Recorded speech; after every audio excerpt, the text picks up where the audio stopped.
Hello guys and welcome back to this new video. I am good, I hope you are also good. So guys काफ़ी दिनों से video नहीं आ पाई because I was busy in my exams and उसी दौरान मैं अपने कॉलेज की रिसर्च लैब में बैठा हुआ था। देन आई रियलाइज़ कि I should make a video and show you guys like research में हमारे कॉलेज में ग्राउंड लेवल पर क्या काम हो रहा है। So that's why I am making this video. So stay tuned in this video and let's get started. So guys अभी मैं हूँ श्री कृष्णा आयुष यूनिवर्सिटी कुरुक्षेत्र के रिसर्च एंड इनोवेशन डिपार्टमेंट में। तो अभी हम चलेंगे सीधा अंदर। So let's come inside.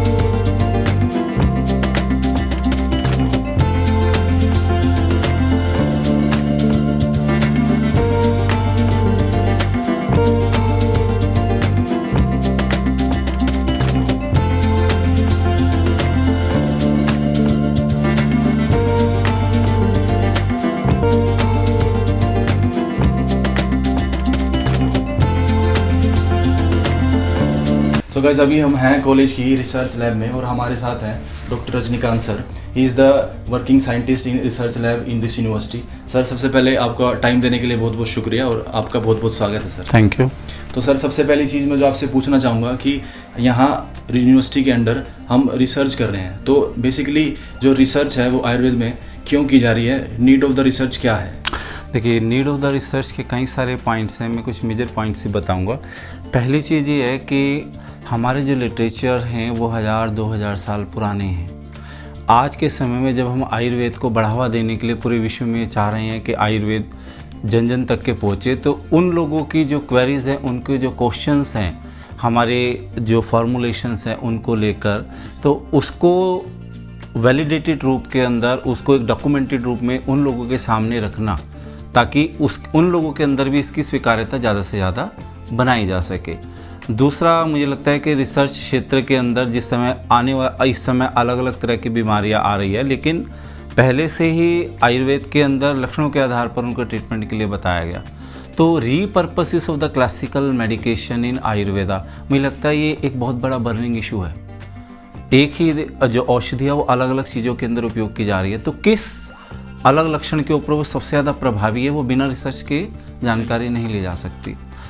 आज का समय ऐसा है कि जंगल ख़त्म होते जा रहे हैं। मेडिसिनल प्लांट का एकमात्र सोर्स पहले जंगल हुआ करते थे, अब उसका कल्टीवेशन भी हो रहा है। तो कल्टीवेशन जो किसान कर रहे हैं, जो जंगलों में पाई गई औषधि और यहाँ की औषधियों के बीच में पोटेंसी में, उनकी एक्टिविटी में कितना अंतर है, जो सेकेंडरी मेटाबोलाइट जो रिस्पॉन्सिबल हैं, वो उनकी परसेंटेज का वेरिएशन कैसे पता चलेगा, ताकि औषधियाँ सही मात्रा के अंदर सही रूप में उनको दी जा सके। मेडिसिनल प्लांट्स जितने भी हैं उनके लिए HPTLC एक मीडियम दिया गया है, उनको स्टैंडर्डाइजेशन में उसको आइडेंटिफाई करने के लिए, लेकिन हम इससे आगे जाने की जरूरत है। DNA RNA बेस के ऊपर भी हर्ब्स का आइडेंटिफिकेशन होना चाहिए, वो शोध के माध्यम से ही संभव है।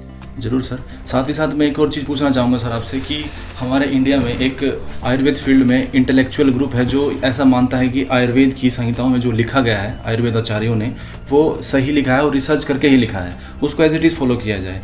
But in the same time हमारे इंडिया में ही रिसर्च इंस्टीट्यूट्स हैं जो गवर्नमेंट फंडेड हैं और साथ ही साथ कुछ प्राइवेट रिसर्च इंस्टीट्यूट्स हैं जो इस पर काम कर रहे हैं। सो ऐसे में दोनों चीज़ें कॉन्फ्लिक्ट करती हैं, तो इसमें आपका क्या ओपिनियन है सर? देखिए, मेरा सबसे पहला ओपिनियन तो यही है कि जो संहिताओं के अंदर लिखा हुआ है वो बिल्कुल शोध के द्वारा लिखा हुआ है, लेकिन उसको आज के समय अनुकूल फिर से उसको रिवैलिडेट करने की आवश्यकता है।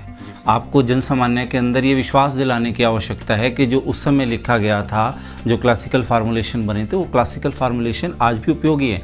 ये कब सिद्ध हो पाएगा? जब आप शोध के द्वारा डॉक्यूमेंटेड वे में उसे जन सामान्य के समक्ष रखेंगे।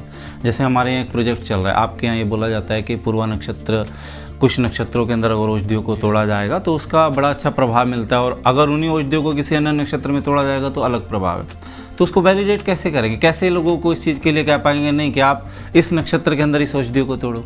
वो कहेंगे व्हाट इज़ द प्रूफ? तो प्रूफ कैसे देंगे? तो प्रूफ तो शोध के माध्यम से देंगे। जी सर। एक उदाहरण ये, ऐसे कई उदाहरण हैं, जैसे कि आपके यहाँ कई ऐसी औषधियाँ हैं जिसको आप लगभग करके एक महाकषाय हैं। आप बहुत से महाकषाय ऐसे हैं जिनके अंदर जो द्रव्य यूज़ किए जा रहे हैं वो इस समय उपलब्ध ही नहीं है। एक उदाहरण महाकषाय का हमारे सामने है। महाकषाय 50 से ज़्यादा महाकषाय आयुर्वेद में वर्णित है। 10 औषधियों को मिला के एक महाकषाय बना जाता है। अलग अलग रोगों के अंदर उन्होंने अपनी उपयोगिता सिद्ध करी है। लेकिन आप देखेंगे कि कुछ महाकषाय ऐसे जिसमें केवल जड़ ही यूज़ की जाती है। जिस आज के समय जिस समय पूरी दुनिया की पॉपुलेशन 6 अरब हो चुकी है, इस देश की 1.3 बिलियन आ चुकी है, उस पॉपुलेशन के अंदर अगर आयुर्वेद के प्रचार प्रसार के लिए इन महाकषायों का उपयोग होगा तो हम लाएंगे कहाँ से बोलते हैं, जड़ी खत्म हो जाएगी। तो हम ये सोचते हैं कि क्या ऐसा पॉसिबल है कि उसी पेड़ का जो वर्णित किया गया मे बी पॉसिबल उसकी पत्तियाँ उससे थोड़ा कम या ज़्यादा प्रभावशाली हो, लेकिन पत्तियों का सोर्स बहुत ज़्यादा बड़ा है बजाय जड़ की तुलना में। तो ऐसा भी किया जा सकता है कि उसके किसी अन्य जो घटक हैं, आप बार्क ले सकते हैं उसकी जड़ की जगह, तो उसके बारे में शोध करने के पश्चात ही हम ये दे सकते हैं कि ये पॉसिबल है या नहीं है कि अगर हम उसकी तुलना में किसी दूसरे घटक को ले रहे हैं और क्या वो उतनी एफिकेसी, उतनी बायो एक्टिविटी शो कर रहा है नहीं है। लेकिन सब चीज़ शोध के माध्यम से आएगी। हमें बदलना पड़ेगा। मोबाइल पहले आया था, लेकिन उसके आज वो समय जब हम कहते हैं कि बोलकर ही हम सब चीज़ें के बारे में इंफॉर्मेशन ले लेते हैं, लेकिन मोबाइल का सिद्धांत तो नहीं बदला, वेव्स तो वही हैं। तो जो बेस है वो आयुर्वेद की संहिताएं ही हमेशा रहेंगी, प्रिंसिपल वही रहेगा। आज के समय अनुसार कुछ चीज़ें ऐसी हैं जो हमें वर्तमान परिस्थितियों को देख के, पॉपुलेशंस को देखकर और जो हमारे पास फैसिलिटी इतनी ज़्यादा बढ़ चुकी है उनको देखकर, प्रोडक्शन को देखकर हमें अपने आप को शोध कार्य की ओर आगे बढ़ाने की बहुत आवश्यकता है। अदरवाइज़ हम फिर पिछड़ते ही रह जाएंगे। जी, बहुत अच्छा बताया सर आपने इस बारे में। तो अब मैं जो पूछूंगा आपसे वो सर एकेडमिक्स से रिलेटेड होगा। एक स्टूडेंट जो बीएमएस कर रहा है उसके बिहाफ पे मैं पूछना चाहता हूँ सर कि बीएमएस स्टूडेंट फाइनल ईयर में research methodology subject first time पढ़ता है अपने पूरे एकेडमिक्स में, और पीजी स्कॉलर जो है पोस्ट ग्रेजुएशन में पढ़ते हैं। तो ऐसे में दोनों स्टूडेंट्स जो है तो वो रिसर्च पढ़ते टाइम उनका माइंड सेट क्या हो, किस माइंड सेट से वो पढ़े? देखिए, मेरे को यहाँ तक ऐसा लगता है कि इस आयुर्वेद विद्या को जीवित करने वाले जो लोग हैं वो इस विद्या को अपना आधार बनाकर, चाहे जीविकोपार्जन के लिए वो करने वाले वही लोग हैं जो इस विद्या को जीवित आगे बढ़ा सकेंगे। तो जो विद्यार्थी है जो इस चीज़ का अध्ययन कर रहा है उसको इस विषय की जानकारी आज के परिप्रेक्ष्य में होना इसलिए भी आवश्यक रहेगा क्योंकि बहुत सा समय विद्यार्थी जो बीएमएस स्टूडेंट्स है पास आउट करने के बाद कुछ अपनी ज़्यादातर अपनी क्लिनिकल प्रैक्टिस में लग जाते हैं और कुछ एमडी के अंदर जाते हैं। तो एमडी में जो जाना चाह रहे हैं उनके लिए तो एक प्लेटफॉर्म पहले से ही हो जाएगा कि उनके बारे में एक ब्रीफ इंट्रोडक्टरी उनके पास नॉलेज है कि रिसर्च मेथोडोलॉजी इस तरह से। लेकिन अन्य के लिए भी ये इसलिए महत्वपूर्ण है क्योंकि जब आप क्लिनिकल्स में जाते हैं, जब आप पेशेंट्स को ट्रीटमेंट के साथ अपने आप को उस प्रोफेशन में लेके आते हैं, तब आपको कुछ ऐसी जानकारी होनी चाहिए कि आपका माइंड इस चीज़ में ओपन सेट होना चाहिए। ऐसे मैंने कई केसेस देखे जहाँ पर अनुभव लिखे नहीं जाते। एक वैद्य है या एक डॉक्टर है, वो 5 साल किसी एक मेडिकेशन को प्रामाणिक रूप से ट्रीटमेंट करने के बाद पाता है कि इस बीमारी के अंदर, इस प्रकृति के लोगों के अंदर ये मेडिकेशन बड़ी प्रभावी है। अब वो अगर उसके पास पहले से डाटा सेट क्लियर है कि नहीं, हाँ ये एक महत्वपूर्ण उपलब्धि हो सकती है और आने वाली जनरेशन के अंदर मेरा ये अनुभव आगे जा सकता है, तो उसके लिए एक माइंडसेट पहले से ही प्रिपेयर किया जा सके ताकि उसको ये लगे कि जो मैं करने जा रहा हूँ वो वास्तव में उपयोगी है और मेरे लिए इम्पोर्टेंट है, तभी वो उस चीज़ को आगे सोच के चल सकेगा। एक वैद्य अपने पूरे जीवन के अंदर 20-25 साल मिनिमम एक रोगों के निदान के लिए कार्य करता है, तो उस 25 साल के अंदर उसका कितना अनुभव आता है, वो अनुभव आगे जाएगा कैसे, ट्रांसफ़र कैसे होगा? तो वो ट्रांसफ़र तभी होगा जब आपको पता चला कि शोध क्या है। Exactly sir. सो अब मैं सर आपसे रिक्वेस्ट करूँगा कि अभी यूनिवर्सिटी में जो रिसर्च लैब है हमारी जिसमें अभी हम हैं, तो यहाँ पर ग्राउंड लेवल पर हम कितना काम अभी कर चुके हैं और कितना हम इन फ्यूचर अभी हमारा विज़न है रिसर्च को लेकर आयुर्वेद में। देखिए, माननीय कुलपति महोदय डॉक्टर बलदेव कुमार जी के निर्देशन के अंदर रिसर्च और इनोवेशन विभाग का यहाँ पर गठन हुआ, जिसके अंदर लगभग 13 विभाग जो हैं उन 13 विभागों की परिकल्पना रखी गई, रिसर्च लैब की परिकल्पना रखी गई और उसको एकेडमिक और एग्जीक्यूटिव काउंसिल से अप्रूव कराया गया। तो ये आने वाले समय के अंदर एक बहुत बड़ा, मैं उसे कहूँगा कि एक बहुत बड़ा केंद्र होने की क्षमता रखता है और इस केंद्र के द्वारा केवल आयुर्वेदा नहीं, आयुष की जो 6 विद्याएँ, इन 6 विद्याओं के अंदर शोध कार्यों को इस रूप में परिपक्व किया जाएगा कि जो गौरव है आयुर्वेद और इन ट्रेडिशनल मेडिकेशन सिस्टम का, वो गौरव भारत के अंदर नहीं पूरे विश्व के अंदर वो आगे फैलेगा और वो भी एविडेंस बेस्ड, मतलब हम हाईएस्ट टेक्नोलॉजी के माध्यम से उसको आगे प्रूव करने के लिए आगे बढ़ेंगे। अब कुछ प्रोजेक्ट्स हमारे यहाँ पर लगातार चल रहे हैं। हम लोग ने कोरोना के ऊपर वर्क किया, कुलपति महोदय जी ने कुछ मेडिकेशंस, कुछ हर्ब्स बताई जो कोरोना का जो पेंडेमिक गया उसके अंदर इफ़ेक्टिव हुई। हमने 2 पेटेंट उसके ऊपर लिए और 2 हर्ब हमने आइडेंटिफाई करी हैं जिसके ऊपर फर्दर मैकेनिस्टिक स्टडी चल रही है। उसके अलावा अभी मैंने जैसे पहले बताया था कि नक्षत्र बेस के ऊपर हम कैसे जांच कर सकते हैं कि इस नक्षत्र में उपयोग की गई औषधि ज़्यादा उपयोगी होगी बजाय दूसरे नक्षत्र में उन औषधियों को लिया जाए या उन औषधियों का कलेक्शन किया जाए। तो उसके ऊपर पीएचडी जो शोधार्थी है वो भी कुलपति महोदय के निर्देशन में यहाँ पर कार्यरत है। तो उसके माध्यम से आपको एक चीज़ पता चलेगा, how it could be possible कि ये जो हम साइंटिफिकली अप्रूवल लेना चाह रहे हैं इस चीज़ का, तो हम लोग साइंटिफिक अप्रूवल इसी आधार पे ले रहे हैं कि उस नक्षत्र में आप औषधियों को तोड़िए, उसकी एक्टिविटी चेक करिए। अगर उसकी एक्टिविटी उस नक्षत्र के अंदर तोड़ी हुई औषधियों की एक्टिविटी ज़्यादा आ रही है दूसरे नक्षत्र में तोड़े हुए, तो हमारे पास एक कंसेप्ट ऑफ अप्रूवल आ जाता है। देखिए इससे मैंडेटरी चेंज हो जाएगा। अब इस विषय में शास्त्र आपके लिटरेचर में तो लिखा है, संहिताओं में लिखा है, लेकिन प्रैक्टिकली कौन अपना रहा है? कोई भी नहीं।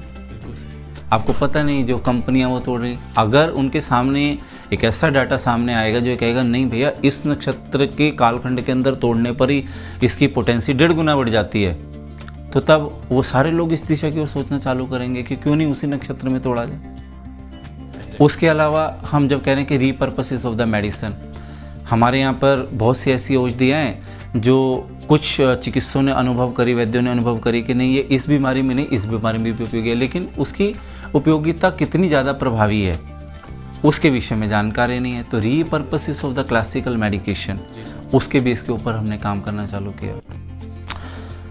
आयुर्वेदिक के जितने मेडिसिनल प्लांट हैं, जो मॉडर्न रिसर्च है आयुर्वेद के घटक द्रव्यों को लेके, वो 2 पार्टों में होती है, ऑर्गेनिक और एक्वस।